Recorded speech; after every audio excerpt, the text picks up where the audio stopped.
friends, this is Jazz, finally bringing you another video game review. Now, I'm not going to do any of those stupid, sappy, theatrical openings. As I said, a review or so before, years ago. It's kind of stupid, especially because I don't know how to do them right. So I'm just going to get on with it. Pokemon Colosseum! Okay, that was a bit theatrical, but you know what? Could have been worse. In all seriousness though, guys, I kind of wish I had my case. I misplaced it somewhere. But I just played this game recently and I thought I wanted to give my thoughts on this game. As this is the opening, I'm telling you why I'm doing this review. I've played it before on this channel very badly, just to let you know. Not all, just on my quality, which again hasn't quite improved with the footage, but with the way I played it, I used codes, and I feel so bad about it. I played this game fully without actual Game Shark codes. I used that whole switch glitch, but besides that, I played completely fairly. When I say switch glitch, I meant, the Pokeball, but yeah, I didn't explain it well enough just there. But anyway, guys, let's get on to this review. Pokemon Colosseum was an RPG created by Genius and Rorty and published by Nintendo. It has different release dates from late 2003 to the mid of 2004. Now, this game did something different than any other game in the series, minus its sequel, Pokemon XD. It introduced the mechanic of shadow Pokemon and catching them from trainers in hope to purify them, which, again, at this time, and even now, is a very unique concept. And I would actually like to look more into this video, deeper into this review. Well, guys, what do I think of the audio, the music, and the graphics? Well, to be fair, I didn't have audio on my TV, but I did listen to it before, and I think it's normal. To me, it's alright, but I like the audio. Anyway, the music, on the other hand, I just loved it. Especially the Mirror Bee theme. That is my jam. People always make the joke that know me and like video games. That's my theme song. Like, anytime I hear it, I would feel like dancing. It's that catchy to me. Then again, that is probably just my not addictive nature, but when songs get in my head, they get catchy. And when I like a song, I really like a song. That's just the point. The admin song, it's alright. It does kind of bring you into the moment. When you're battling admin, it does pump you up a little bit, saying, oh, you're getting there, you've accomplished something. And would I say the final two battles, well, one battle doesn't have any music at all, which is appropriate for the moment, and and the other battle, it pumps you up.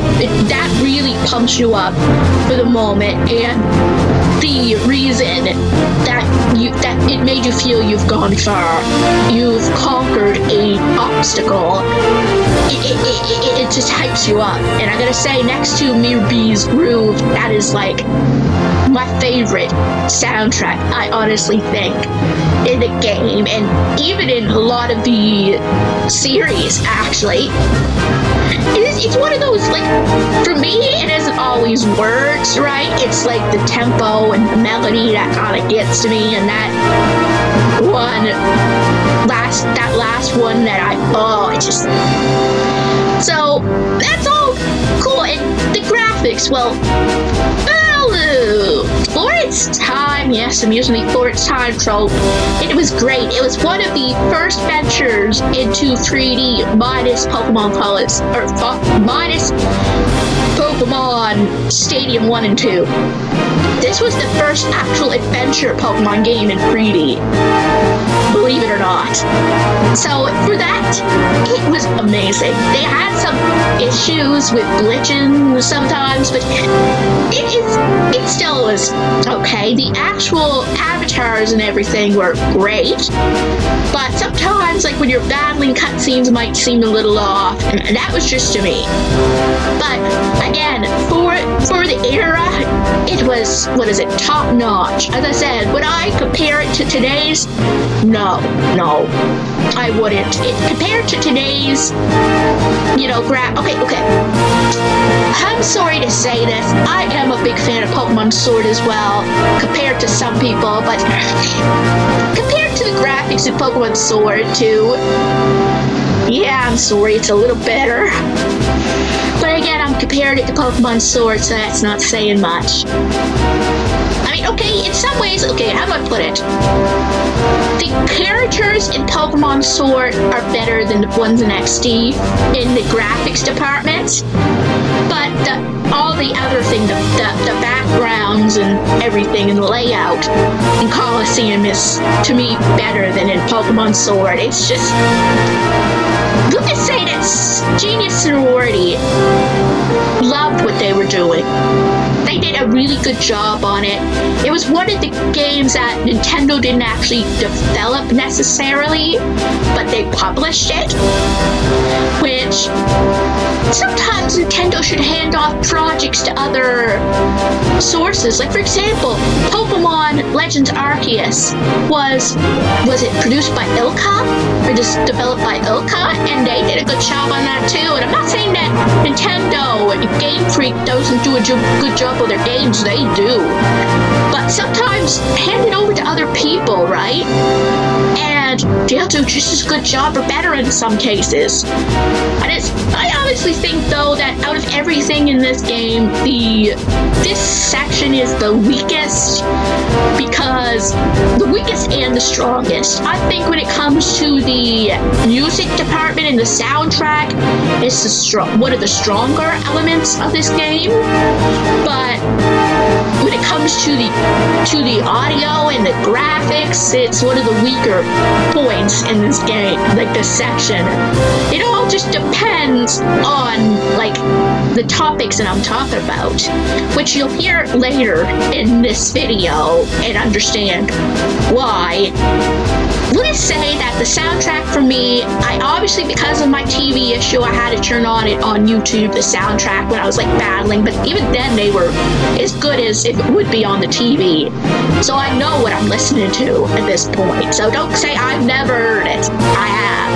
And what I'm saying is based on what I remember from when I did hear it. And I'll just say, I loved the music, not as much the actual audio, the sound effects so much. I mean, I guess the waterfall was okay in the towns. They had that in Phoenix City, but I wasn't like, I didn't notice it. It was the audio was, to me, not as noticeable as the soundtrack or the graphics, for that matter. So, what do I think about the story and the rest of it?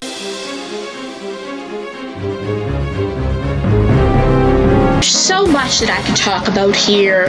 Obviously, this area is going to be 3 different areas: gameplay, story, and characters.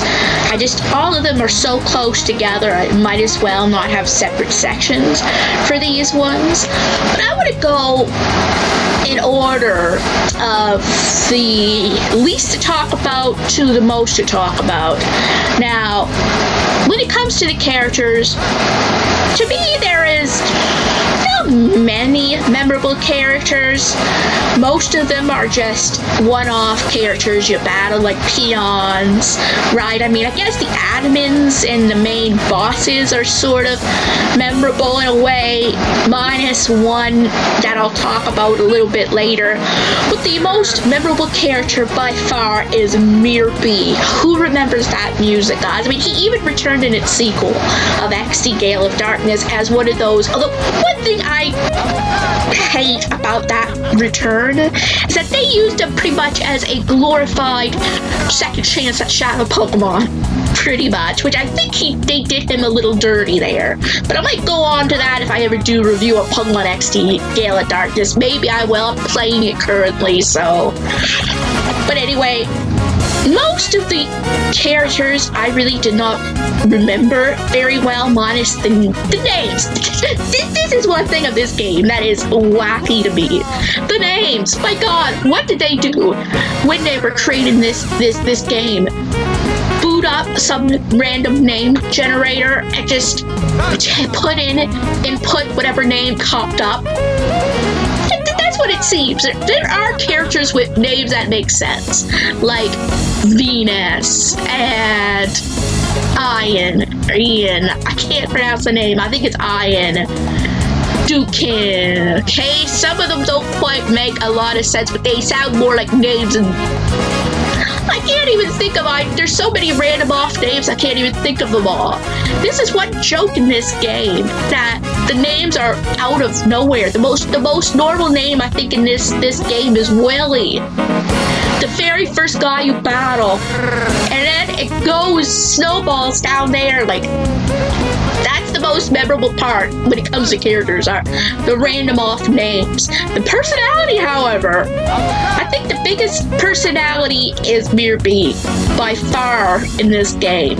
I mean, the admins, I guess, have some personality, like, oh, Ian's a scientist, but yeah, you really only see him once next to, well, you see him 3 times, but only once with actual proper dialogue when it comes to the story. Venus at least has a few scenes where she talks when she's saying, oh, there's spies in the under, so she has some more dialogue than he does. And Dukim, the same thing as Ian. Seen once on Mountain Battle, gets mad at you, battles you, jumps off the platform. Yeah, you sort of wonder how he's still alive after that. But besides the point, he doesn't have much of a memorable personality, except for he's big and he's kind of creepy and scary looking, actually. The only thing you'll remember him is in your nightmares. But besides the point, characters, not so very memorable. I mean, I guess you could remember Wes, but then again, that's your character, and you can kind of remember, oh geez, Gonzap, that's his name. How the heck did I remember that name? I mean, but you only see him 3 times in this game. You see him at the very first cutscene when oh, by the way, yes, you blow up the building in the beginning. That is just awesome. One thing about the story of Colosseum is it is a lot darker than most Pokemon games. I mean, when you start with blowing up your secret hide, or the enemy's hideout, you know you're in for a good ride. So anyway, you see Gonzap 3 times, as I said, within the story. That cutscene near the, I'll talk to you later, near the end, and then in the post game. So you really don't get to know him enough. And when it comes to Team Snag'em, well, you see a couple of the admins like one other time before the end game. And at least you battle them, so you sort of get to know more about the grunts, the Snag'em grunts is what I meant, than you do with Gonzap. So, really, the only memorable characters to me are Umbre, your character, I guess Rui's character, but even then, she's just pretty much, again, a glorified shadow Pokemon seer. I mean, they do the good removing that mechanic in XD and just using a monitor. So you don't have to travel with an annoying party. And that's one thing with Rui. She's memorable for the wrong reasons in some way. I mean, this is a part of the gameplay too. I mean, how many times have you guys got stuck somewhere because of Rui? It's like, I know this sounds mean, and I know like it was meant to be a great character. Oh, you're her Prince Charming. But no, just no. We could have eliminated her from the story used the shadow monitor, and then I suppose you would need to have her to be able to see Eden, which shows you the purification method. But you know what? She could have just been a character. I mean, he was just a character in XD. You didn't need some other relative of his in there. He could have just been someone everyone else in Ori knew. You didn't need to have Rui there in the story. They could have said, oh, go see this old man in Algate Village. Like, the Fantine, you know, the fortune teller. She could have led you there. Sorry, Rui I'm sorry again to the N-Man64 who used his character in his story so much and makes her a fleshed out character, which actually, he did better at making her a likable fleshed out character than this game did. Again, this is not for the character in the story I'm reading from the N-Man64, but this is just for the game's character. It could have removed her, and it would have been a lot better. You wouldn't have gotten stuck in as many places unless they somehow found a way to still do that. And I'm sorry, for some reason, I just get wound up about this character. I mean, I suppose I didn't find her as bad as some other people did. I was more lucky with my maneuvering, but I still got stuck and trapped a few good times. In the worst possible moments for me too, but I'm not getting into that. The point being is the characters were not very memorable, even the ones that should have been memorable. Mir B, I think, was the only character to me that really stood out in a good way, and they sort of botched him in XD. But again, onto that later. The story, I think, on the other hand, was actually a really decent story, a good idea. I mean, I wouldn't call it profound like Pokemon Black, no, not at all, but it's a different concept. I mean, that also has to do with the gameplay. The idea of catching trainers' Pokemon, even though it wasn't necessarily stealing and you couldn't catch them all the trainers' Pokemon, it was still a different idea. And the fact that in this game, at least, they removed wild Pokemon completely, limited the Pokemon you could use, made your experience different. Like, you had to use Pokemon you might not normally use. Now, I know most of you guys would be sticking with, your starters and Entei, Raikou, and Suicune, which, yes, you can catch a shadow Pokemon in this game. Woo! Technically, I did use Entei, but hey, I didn't use the other two. I actually mixed my team up a bit. I did. And if I could remember them, I know I had Espeon for the whole run. I actually got him to level 100, my very first level 100 Pokemon, almost that I can remember. Besides X and Y, which again, it was so easy to grind those levels in there, I'm not counting it.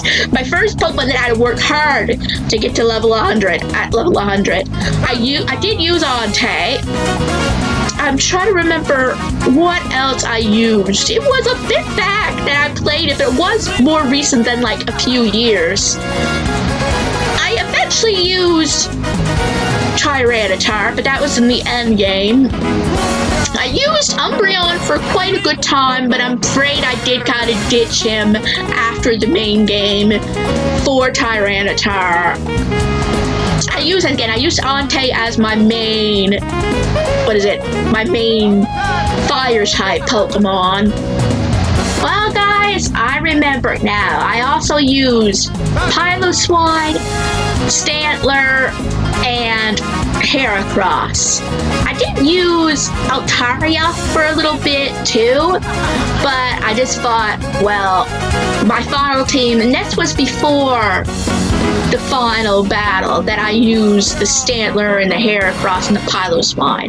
The Tyranitar was in the end game, so up until then I had Umbreon as my dark type Pokemon. I had no water Pokemon or electric type on my team. I thought Piloswine worked well for that, and it actually did. I had, if not, my Espeon worked extremely well for that purpose too, as to knock out most Pokemon that would need electric types. So, plus I also used Stantler as a special sweeper with an electric attack, so it was more of a Stantler at Intimidate and all those functions that worked better. And trust me, I just had to think back and remember some of that information, so I apologize for that. Now, on to the same thing about the gameplay. How did I get my Espeon to level 100 to start with? Yeah, this is sort of my own fault. Okay, before I go to this is my own fault, because it is my own fault, let's talk a bit about the gameplay and the story, and I'm going to be spoiling the ending for you. And this will also bring up how unmemorable these characters are. Well, all this time, people who are first playing it for the first time, again, spoilers, think, oh, Nascore is the villain, you beat him and yay, you saved the world. No. There's a secret boss. It's Mare ESK, or Evice as his secret identity is called. I think I remember doing a Let's Play and my reaction was so funny. No, you know, like, I still remember that part. Now, Evice is known to be one of the strongest, hardest trainers almost in all the series, next to Cynthia. I sort of just ran his whole team over. Now, I'm getting back to, because again, that was my fault. I have an ADHD-like brain, so I'm either not paying attention to something at all, or I'm hyper-focused on it. And I sort of kind of got hyper-focused with grinding on Mountain Battle. So much so that even before halfway through the game, I got to Battle 100 and beat it.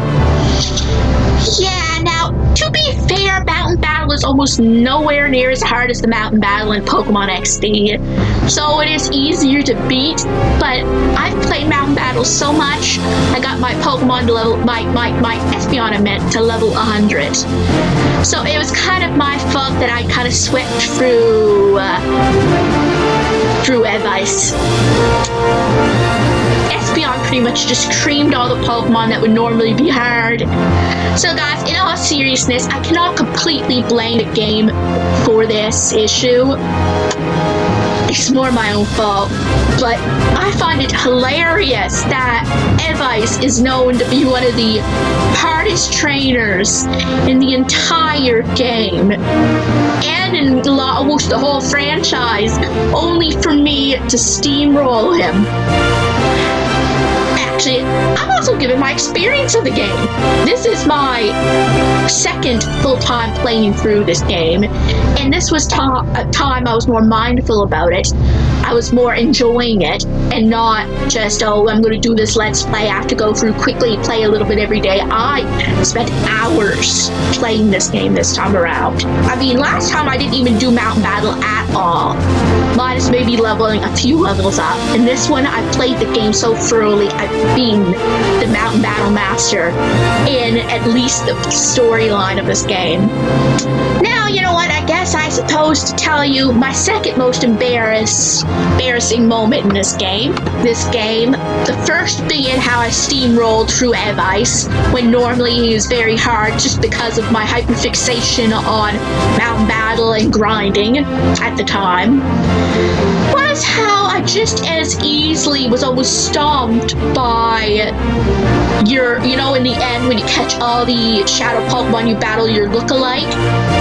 I was almost steamrolled the way I was almost steamrolled the way that I steamrolled over Evice. I mean, the only saving grace for me was having that Espeon on that team. Because if it wasn't for Espeon, the rest of my team, even my Entei and Tyranitar, I believe, were knocked out. And it was probably because I, at this point, got so cocky that I was not paying enough attention. But my one downfall in this game was the final battle. And this guy, as hard as he has it, right, he has a pretty decent team, I'll admit. I should not have, his Evice was supposed to be harder than he was, right? Evice was supposed to be more strategically smarter than he was, and in some ways he was. I just was stupid by this battle. I've played the game so long, and I got so cocky. I'm like, oh, this will be an easy battle. One after another, my Pokemon were being knocked out, and I'm like, am I actually gonna lose in my final battle? Thank God I didn't, but I almost did. Now guys, yes, I'm admitting I was stupid there, and this is just to give you guys some entertainment, how the hardest battle known to Pokemon kind, minus Cynthia, pretty much was easy for me. And one of the battles that you normally would laugh at, because by this point you caught all the Pokemon, you've probably leveled up plenty, almost steamrolled my entire team minus Espeon, which is why I'm glad I kept Espeon. No matter how I ditched Umbreon, I could not abandon Espeon, because for one, he was my first level 100, and he was the backbone of this team. So even if there were like better psychic Pokemon in some other ways, honestly, Espeon is one of the best psychic Pokemon in this game. One of the best Pokemon in general in this game, even over the legendaries, I think. I mean, come on, Entei fell, and Espeon stood. So, like, I'll just say, when it comes to the gameplay and everything and the story, I enjoyed it. I had a good old time. I mean, I caught all the Shadow Pokemon now. Did I purify them all? No, I did not, because in this game, it is incredibly difficult to do. Even with Pokemon that aren't legendary, you need to have the right method. Each Pokemon is different. Some are incredibly easy to purify. Now, maybe I will take some time and do it later when I have a little bit of free time, right? But I was happy with catching them all and beating the game and putting it under my belt. I already spent way too many hours on this game. Enough. As I said, I should not have spent as much time as I did in Mountain Battle. I mean, you know what? I actually, as I'm recording this, have this game on right now. I confess right now that I got so confused with the team, I had to turn it back on. So I'm going to save for a minute. I had 88 hours and 17 minutes on this game, minus the time I just turned it on to get this information for you guys. 88, 18. You know what? Second thought, this is probably one of the most embarrassing points in this video that you're going to hear from me. This is Haley's, Jazz's hyper-focus going on. Sometimes when I get onto a game that I really enjoy, I spend way too much time with it. Which again is also a good sign that I'm enjoying a game, when I can just relax and play the game this long. So again, I really enjoyed the game. I enjoyed it the last time too, but I just didn't spend enough time fully, analyzing the things, the story, like doing every little thing that I could remember. Another thing, I took on pretty much every Colosseum challenge in this game too, where before I wouldn't bother because each level got higher and higher. I got Pokemon that were at such a high level that I could take on every gym and not have to worry about it at all. I love it when I can go and deep dive through these games and try every little thing. And another reason I did that is because you could get prizes the first time battling. The first 4 times on each Colosseum, you'll get a prize. And then after that, you'll get prize money, but you won't get an extra TM or something. And it's good to get all the items you can get to help you in this game. So, I mean, it is important to be aware of the levels when you go into each Colosseum or a mountain battle, of course. Every time I did that, I'd have the levels up on my laptop, for I know what I'm getting into, right? But I still went in there and enjoyed it. So the only time I was stupid was, again, that very last battle against your match, which again, I forget the name of him. Which again, this is how much I pay attention to the characters' names. There's so many, I admit, I found it hilarious that their names were so stupid and so random. I'm like, wait, what? I remember, this is just a side note, watching Chaotic Beatball's Professor Oak Challenge, and he just brought up these names, like, what the heck is, I agree completely with him. This is a point most people, when they do a review or talk about this game, said. The names are not normal. Rui, I guess, is okay, and so is Wes, but at least least with those characters, you can name them. You can name them something normal.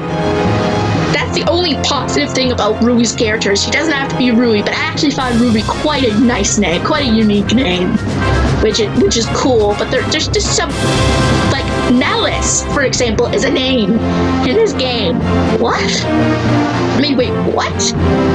But actually, a strange thing is that I've read sometimes the Japanese names are actually more normal than the English names in this game. Normal for Japan anyway, so maybe it's just a translation thing for this game. I don't know, but I'm just looking at the names and okay, I better back off on that before I go into a bigger rant than I am on the names.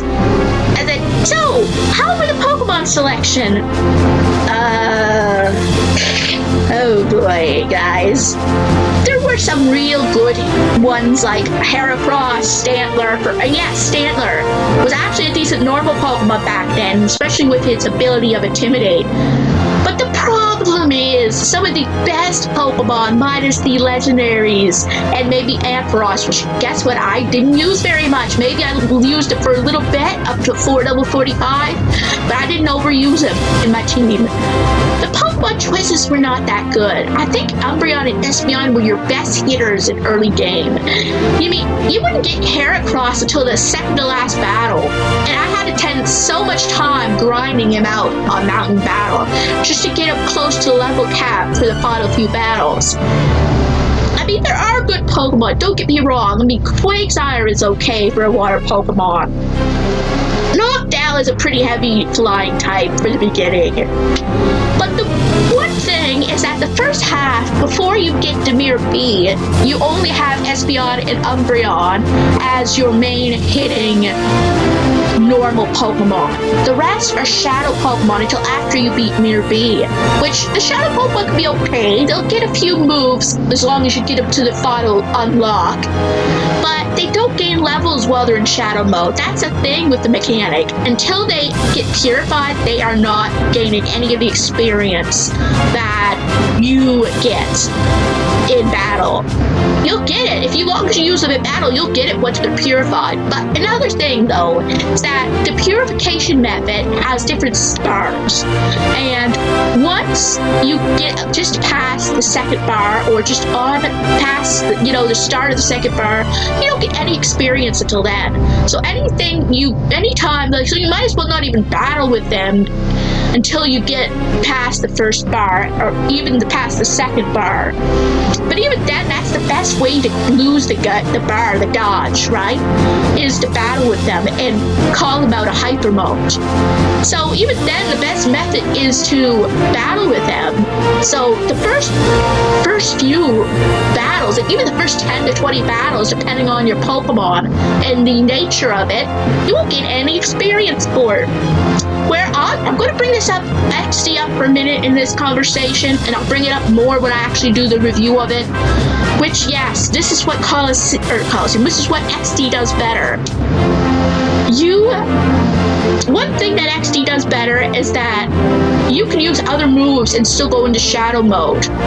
Where it seems like in Colosseum, you have to mostly use Shadow Rush, your Shadow move, to get into anger mode, where you have to call them, like, dark. I can't, Shadow mode, we'll just say, to call them out of it. And what's even worse is the Shadow Rush will always do damage in Pokemon Colosseum, where they did rectify that again in XD. In XD, it's a lot easier to purify your Pokemon. That's another thing. So the mechanics in Pokemon Colosseum in that way aren't very smooth. I'm lucky I had as much patience as I had playing it the second time around, and I got used to grinding, because I had to watch videos or something in the background while grinding. It took so long to get the gauges down, and even then you couldn't purify your Pokemon. Even after Mirror B, I had to do some scenes in a Gate Village and battle one more Cypher Peon, catch one more Shadow Pokemon, then any Pokemon you could purify, So after you get a hang of that, once you get that access, it's a lot easier and smoother in the game. And once you battle The second admin that came, you got full access to Mountain Battle, which is a lifesaver in this game. And a bit of an addictive thing too. Yeah, again, I still am very ashamed of that. Most of my hours probably came from that one thing alone. But again, it was a lifesaver. Unlike in XD, where, again, I'll bring this up more later, the levels jump far quicker in XD, where in this one, every area has a couple levels above it. So if, let's say, you have a level 9 to 10 or 9 to 12 or 14, you'll have 14 to maybe 19 in the next area. And it keeps continuing that way in Pokemon Colosseum. That's one thing Colosseum did right, was Mountain Battle. Even by the time I hit number 100, it was only in the 60s. So he had I had a stupid moment in that game too, where the fourth most embarrassing moment for me, and me nearly being knocked out by the Battle Master. Not as bad as with the final battle I ever had in the game, but the next time I challenged him, which I swore I was never going to do again, but I did again, just to gain the time flute I needed. Yeah, I forgot to grab the time flute the first time. Yes, jazz isn't good for memory or looking at things, what I need to do. I actually had a lot easier of a time. I had a more balanced team to start with, and I knew about the earthquake/protect. So I wasn't as stupid the second time around. So a lot of Jazz's issues were Jazz being stupid and not being prepared. But again, I found the game a really, really fun time. It was a game that I'm glad I played again thoroughly, and I can almost easily say this is one of my favorite Pokemon games. Yes, even though this is not meant to be a main series Pokemon game, I wish this game would come to the Switch. The gameplay is so good, and I think with the Switch's capabilities, it would flow good. I mean, it was published by Nintendo. It may not have been created by Nintendo, but come on, Nintendo, bring on Genius Sonority.